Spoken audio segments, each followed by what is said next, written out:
요즘에는 좀 부동산 관심 있게 보고 있는 뭐 그런 건 없어요? 요즘에요? 그때 뭐 작년, 재작년은 좀 네. 빌딩도 좀 관심 많이 가지고. 요즘에 저 관심 있는 게 있습니다. 있어요? 요즘에는 핵심지 오피스텔? 오, 예. 오피요? 예. 왜요? 예? 갑자기 왜요? 큰 거? 아, 큰 거? 예. 작은 거 말고? 원룸 예. 이런 거 말고요? 예, 큰 거? 그게 많이 오. 빠지잖아요, 이게. 아, 일리가 있네요. 예. 그래서 나중에, 네. 아니, 실제로 쓸 생각도 있으니까. 맞네요. 예. 워낙 또 거품이 있었기 때문에 빠지는 속도도 네. 빠르고, 네. 항상 모든 자산이 빠질 때 슈팅이 나오거든요. 네. 그냥 빠지는 게 아니라 빠지는 것도 속도가 있잖아요. 있죠. 그래서 적정가에서 멈추지를 않아요. 그래서 더 빠지는 때가 오면은 네. 금리가 고금리가 네. 한 1년만 좀 더 지나도 오피스텔 많이 빠지겠다. 아. 예. 왜냐면 이제 임차 수요라는 것도 네. 지금 뭐 아파트도 월세가 조금 빠지더라고요. 네. 예, 월세도 송파 쪽은 아, 그쪽은 좀 빠졌죠. 예, 예. 그래서 뭔가 그런 데가 어떻게 보면은 오피스텔 같은 경우에는 대출이 들어가 있으니까 네. 네. 예, 더 빠지는 때가 오지 않을까? 예, 그런 생각이 좀 있어가지고 네. 제가 생각하는 적정 가격보다 더 많이 빠지게 되면 네. 그걸 사가지고 뭐 내가 쓰던 뭐 월세를 활용도가 좀 사던. 다양하겠네요. 예, 예. 근데 실제 저희 구독자분들 중에서 이게 막 마지막에 그나마 적게 오른 게 조그만 원룸 오피 아닌가 싶어가지고 예. 그거를 뒤늦게 막 보고 있는 분들도 있단 말이에요. 예, 예. 근데 저는 차라리 걔보다는 지금 방금 얘기했던 입지 좋은 곳에 좀 예. 대형 예. 오피가 훨씬 좋은 선택 아닐까라는 그죠, 생각이 저는 바로 들긴 하거든요. 예, 예. 저도 그렇게 생각을 해요.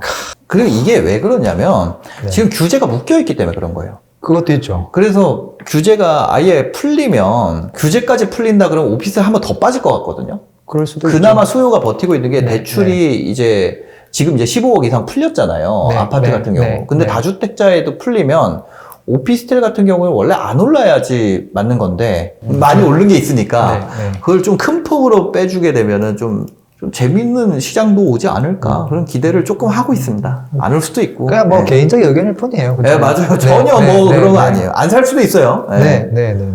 일단은 뭐 사업은 당연히 뭐 열심히 하고 계실 것 네, 같은데 열심히 하고 있습니다. 사실은 또 서브로 우리가 뭐 재테크를 안 할 수는 없잖아요. 맞아요.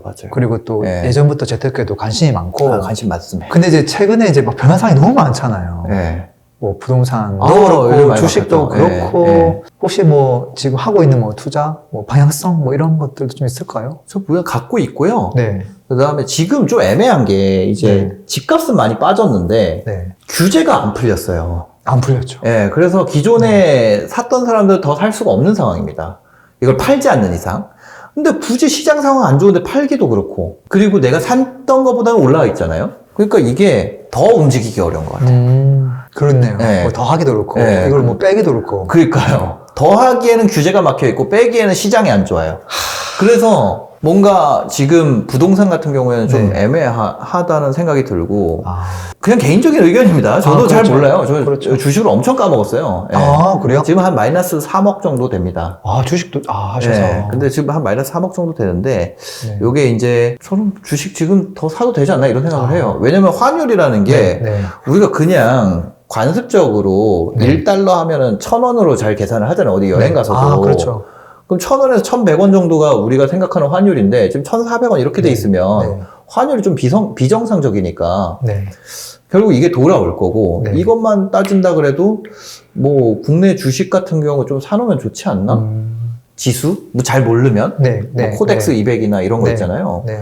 그런 것도 괜찮지 않나 이렇게 생각을 해요. 그래서 저는 최근에는 뭐 지수, 네. ETF 네. 그런 거 조금 관심 조금 가지고. 늘렸고 예. 또 포트폴리오를 다양하게 하시네요. 예, 맞아요. 그럼 그 외에 이게 리스크 관리는 뭐 혹시 뭐 관리를 하는 현금을 게 좀 있나? 갖고 있는 거. 아, 예, 그래도 현금? 현금을 어느 정도 네. 사고 나도 이 돈이면은 다 웬만큼은 맞겠다. 아니면 맞겠다. 다음 네. 현금 들어올 때까지 버틸 수 있겠다. 그 네. 돈 정도는 갖고 있는 거. 역으로 이야기하면 엄청나게 무리하지 않는다는 얘기네요. 무리는 안 해요. 그렇잖아요. 예, 그거 그냥 빡세게 돌리면은 네. 잠을 못 자잖아요. 그렇죠. 저 옛날에 갭 투자 처음 할 때 엄청 빡세게 했었거든요.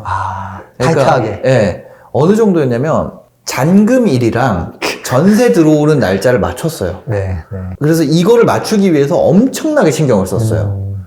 그러면은 이거를 딱 맞추면은 내가 돈이 요만큼만 있어도 되잖아요. 네, 네. 근데 지금은 그렇게 안 하죠. 지금은 그냥 다 산 다음에 그냥 기다려서 막 적정한 가격에 전세를 맞추고 내가 자금을 회수하는 방향을 생각하는데 네.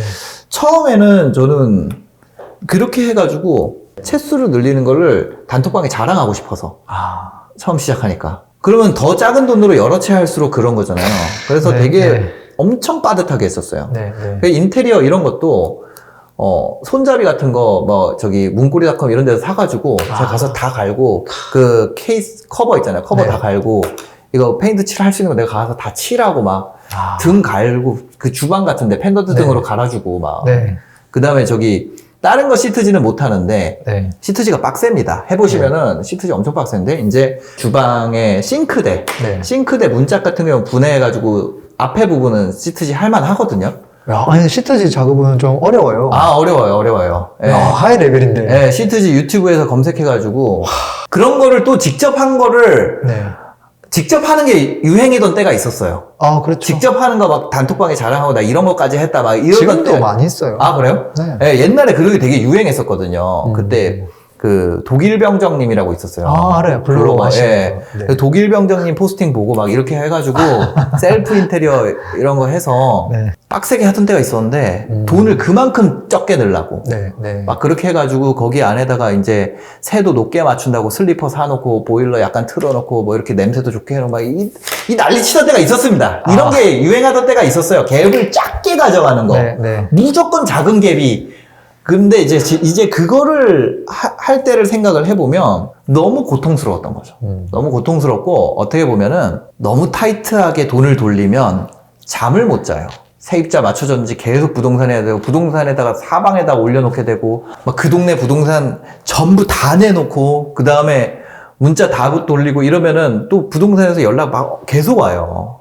근데 집은 안 맞춰지고 초조하고 막. 근데 그거를 하게 되면은 삶의 질이 떨어지잖아요. 우리가 그거 행복하려고 하는 건데. 맞아요. 근로소득이 있고 재테크로 하는 소득이 있잖아요. 이거는 내가 일로 하는 소득은 일을 해서 올리는 거고 여기는 자는 동안에도 돈이 들어오는 거 그런 거를 하려고 이거를 하는 거잖아요. 근데 이것 때문에 잠이 네. 안 와서 이게 안 되잖아요. 이게 안 돼, 이게. 그쵸. 그러다가 어떤 생각이 드냐면 이거 내가 역전세 한두 방 맞으면 어떻게 되냐면 내가 이거 돈 버는 게 무슨 소용이냐. 막 이렇게 되면서 전업으로 이걸 해야겠다. 막 이런 생각도 들고 막 이런단 말이에요. 그래서 저는 그때 너무 고통스러웠던 시절이 있어가지고 그때 2018년에 역전세 몇 개를 맞았어요. 근데 네. 지금 요즘에 이제 워낙 뭐 매매가도 어렵고 네. 또 전세가도 빠진 지역 많다 보니까 예. 지금 그걸 느끼는 분들도 되게 많을 것 같아요. 사실은. 요즘이 그죠? 더 많을 것 같아요. 요즘에는 더 심하죠. 네. 예, 2018년에 잠깐 이러다 다시 올라갔거든. 그러니까요. 예. 그리고 금리가 많이 올라서 혹시 대출에 대한 리스크 관리 뭐 이런 건 없어요? 뭐 대출을 좀 많이 줄인다거나. 저는 갚아버린다거나. 이제 월세가 있는 거는 대출이랑 이거를 맞추고, 맞추고. 예, 뭐 예를 전세가 있는 거는 대출을 없으니까. 없고 그런 식으로 좀 관리를 하는 편이에요. 음. 그리고 제가 네. 되게 운 좋게 중공공 임대사업자를 하다 보니까 예전에 거요. 옛날에 이제 전세 갭으로 작게 했는데 얘를 못 올렸어요. 엄청 낮겠죠. 예, 그러니까 전세가가 지금 엄청 낮은 상황이고 제 거는 그 월세도 엄청 쌉니다. 네, 네. 예, 그 저희 직원이 이제 저희 같이 온 직원이 저랑 항상 같이 다니는데 네, 네. 그거를 신고를 해요. 근데 보면은 너무 싸다고. 예, 근데 이제 못 올리게 법으로 딱 정해져 있습니다. 그래서 이제 그게 오히려 그때는 되게 고통스러웠는데 지금 마음 편하죠. 지금은 마음이 편안한 요인이 되지 않았나. 예.